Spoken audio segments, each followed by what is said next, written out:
a place for you to dwell. Bonsoir, bonsoir, bonsoir, bien-aimés. Nous sommes sur la chaîne des femmes de destinée. Les femmes qui ont choisi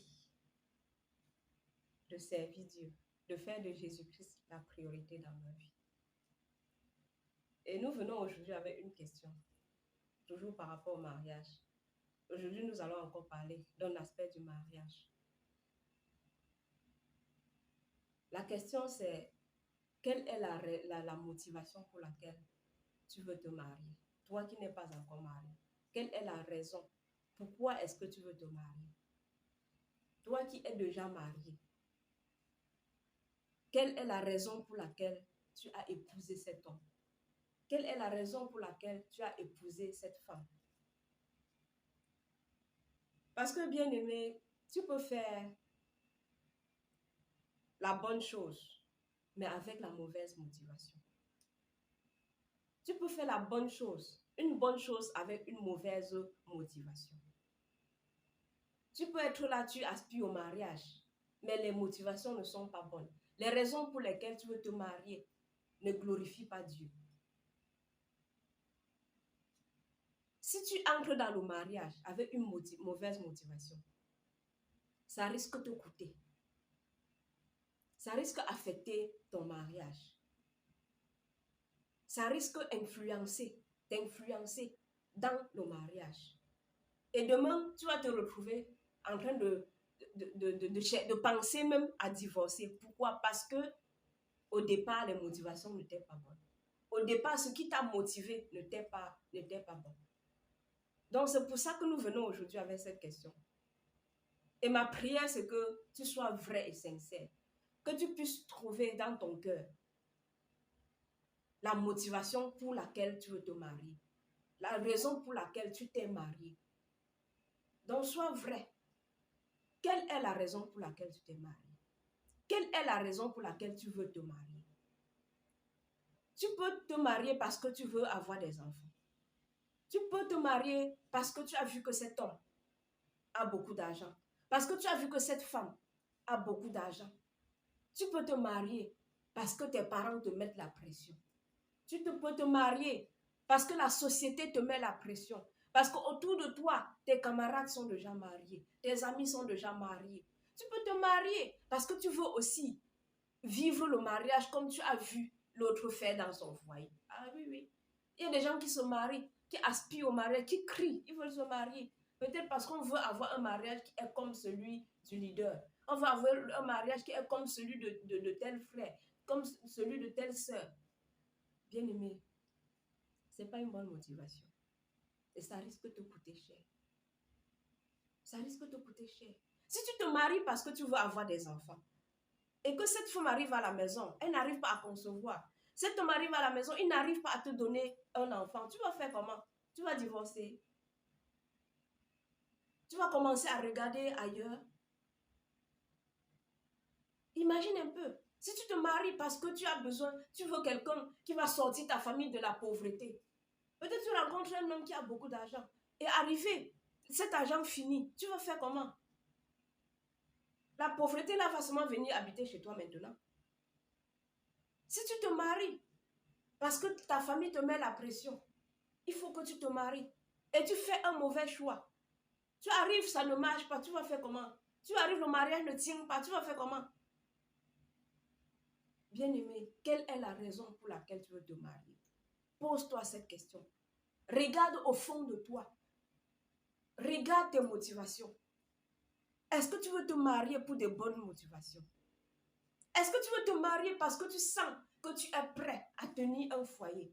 Est-ce que tu veux te marier parce que tu sens que tu es prêt à accompagner quelqu'un dans la vie? La Bible nous dit, quand Dieu a créé l'homme et la femme, Ève est venue accompagner Adam dans quelque chose, dans une responsabilité. Ève est venue accompagner Adam dans la vie. Dieu n'a pas suscité Ève parce que Dieu a vu que Ève avait beaucoup d'argent. Parce que Dieu a vu que Ève avait besoin des enfants. Parce que Dieu a vu, toutes ces choses-là sont venues après. Donc l'argent, les enfants, tout ce dont nous aspirons là, ça vient après. Ça ne doit pas être la motivation première. Est-ce que tu es prête pour le mariage? Est-ce que tu es prête pour le mariage? Toi qui aspires au mariage. Est-ce que tu veux te marier parce que tu sens que tu es prête à accompagner quelqu'un? Est-ce que tu as suffisamment d'amour à donner? Oui, c'est ça le mariage. Est-ce que tu es prêt à accompagner quelqu'un? Est-ce que tu es prêt à donner suffisamment d'amour? Est-ce que tu as de l'amour à donner? Tu vois des gens qui se marient parce qu'ils se sentent seuls. Bien aimé, quand tu vas te marier, peut-être la solitude va seulement te tuer. Parce qu'on ne se marie pas parce qu'on se sent seul. On ne se marie pas parce qu'on se sent seul. Parce qu'on a besoin de quelqu'un avec qui, peut-être ça fait longtemps, on n'a pas rencontré une femme. On n'a pas eu à faire du sexe, je ne sais pas comment vous appelez. Maintenant, aujourd'hui, il faut que tu commences à dire que non, il faut que je me marie. Parce que la Bible dit que si quelqu'un brûle, il se marie. Bien aimé, comme tu brûles et tu veux te marier, quand tu vas te marier, peut-être le feu là va seulement augmenter. Parce qu'elle peut arriver, elle n'arrive pas à te satisfaire comme tu veux, selon tes attentes. Tu vas faire comment? Bien aimé, on ne se marie pas parce qu'on veut une femme avec qui on va faire l'amour chaque jour. Parce qu'on veut une femme. Quand on va se coucher, il faut qu'il y ait une femme à côté de moi. Ce n'est pas la raison du mariage là-bas. Ce n'est pas une bonne raison. Ce n'est pas une bonne motivation. Ce n'est pas une bonne motivation. On ne se marie pas parce qu'on veut avoir des enfants. Ce n'est pas une bonne motivation.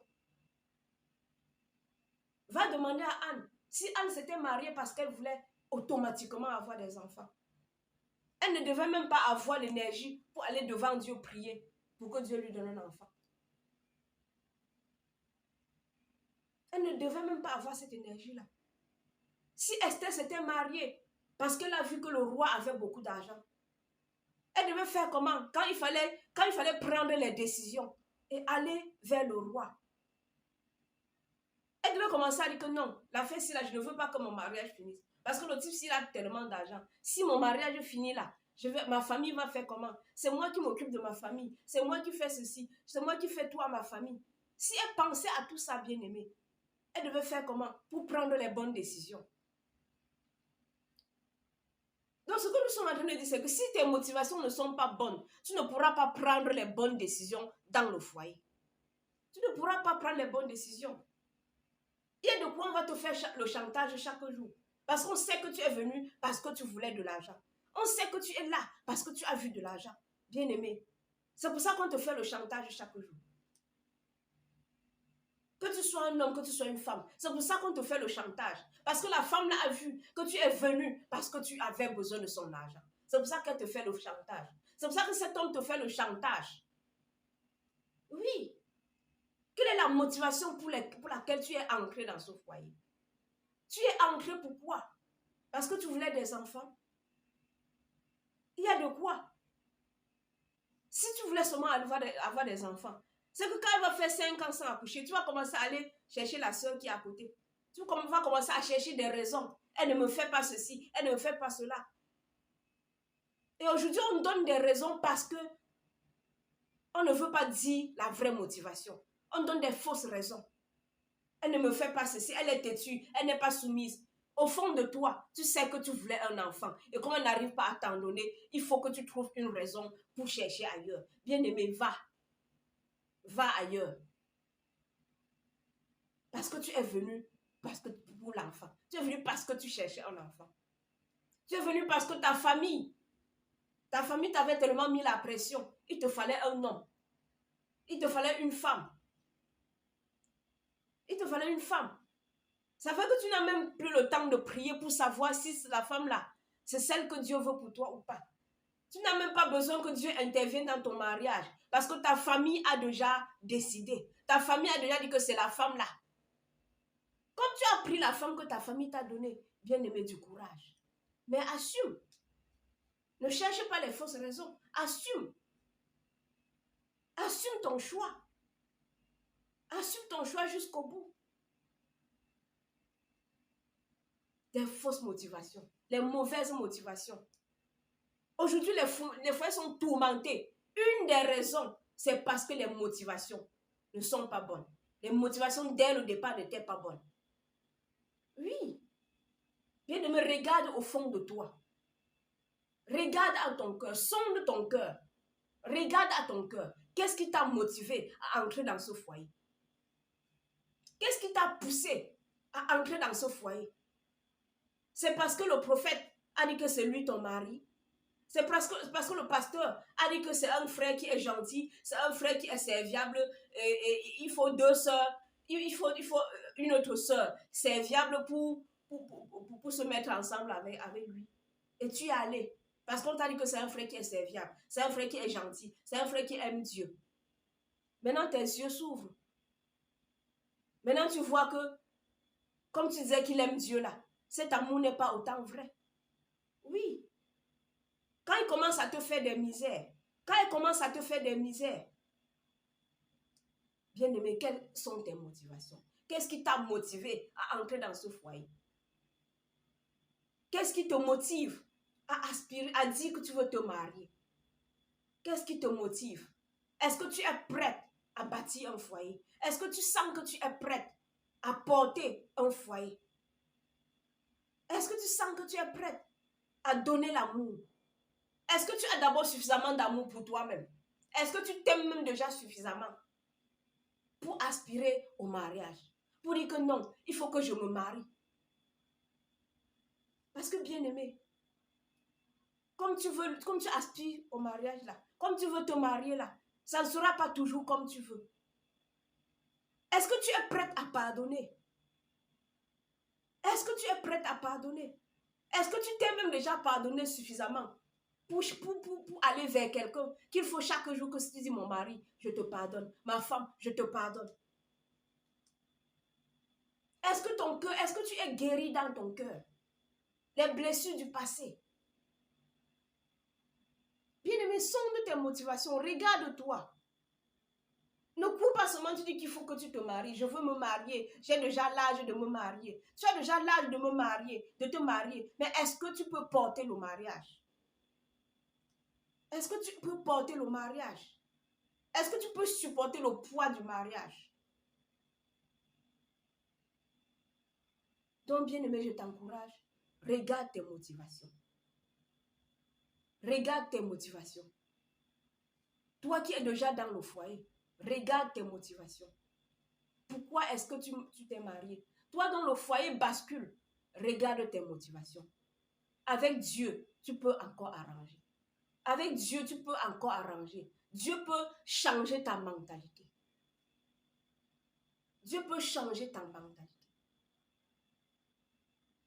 Dieu peut t'aider à bâtir. Dieu peut t'aider à reconsidérer les bonnes motivations. Donc, bien-aimé, je t'encourage. Regarde à Dieu. Toi qui n'es pas encore marié, va vers Dieu. Négocie, commence à négocier dans la prière. Commence à négocier dans la prière. Et je crois que le Saint-Esprit va te venir en aide. Et le nom de Dieu sera glorifié. Merci de m'avoir écouté.